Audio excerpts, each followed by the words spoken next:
Chest work out பண்ணுற எல்லாமே upper lower middle மட்டும் தான் ஃபோக்கஸ் பண்ணுறாங்க. பட் யாருமே சைடு செஸ்ட் ஃபோக்கஸ் பண்ணுறதில்ல. சைடு செஸ்ட் இருந்தால் தான் உங்களுக்கு ஒரு நல்ல ஃபினிஷிங் கிடைக்கும் உங்கள் செஸ்ட் ஷேப்பில்.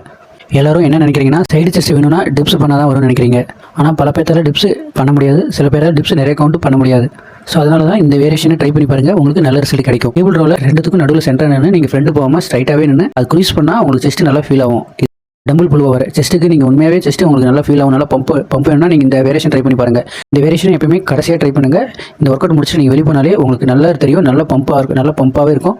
இந்த ஒர்க் அவுட் ஓவரால் எல்லா செஸ்ட்டுக்குமே ஃபீல் ஆகும். டம்பிள் புல் ஓவரில் காமனாக என்ன மிஸ்டேக் பண்ணுறாங்கன்னா அவங்க 2 எல்போவும் அங்கே ஒய்டாக வச்சுக்கிறாங்க. ஆக்சுவலாக ஒய்டாக வச்சா உங்களுக்கு அது பேக் தான் ஒர்க் ஆகும். அதனால் எப்பயுமே 2 எல்போவும் நீங்கள் க்ளோஸாக வச்சுட்டிங்கன்னா தான் உங்களுக்கு செஸ்ட்டு ஃபுல்லாக ஆக்டிவேஷன் ஆகும். அதுவும் 2 எல்போவும் நீங்கள் க்ளோஸாக வச்சு அப்போ தான் பின்னாடி தலைக்கு பின்னாடி ஃபுல் ரேஞ்ச் இறங்கி ஏற்றினா தான் உங்களுக்கு செஸ்ட் நல்லா ஆக்டிவேஷன் ஆகும். நீங்கள் உங்களோட எல்போ 2 வைடாக வச்சிட்டிங்கன்னா உங்களுக்கு கை தலைக்கு பின்னாடி ரொம்ப தூரம் போகாது, அப்போ தான் உங்களுக்கு பேக் ஒர்க் ஆகும். இப்போ இந்த ஒர்க் அவுட் பண்ணுறப்ப கொஞ்சம் கான்சன்ட்ரேஷனாக ஃபோக்கஸ் பண்ணுங்கள். உங்கள் பேக் ஒர்க் ஆகக்கூடாது, உங்களோட ஃபுல் செஸ்ட்டு தான் ஆக்டிவேஷன் ஆகணும்.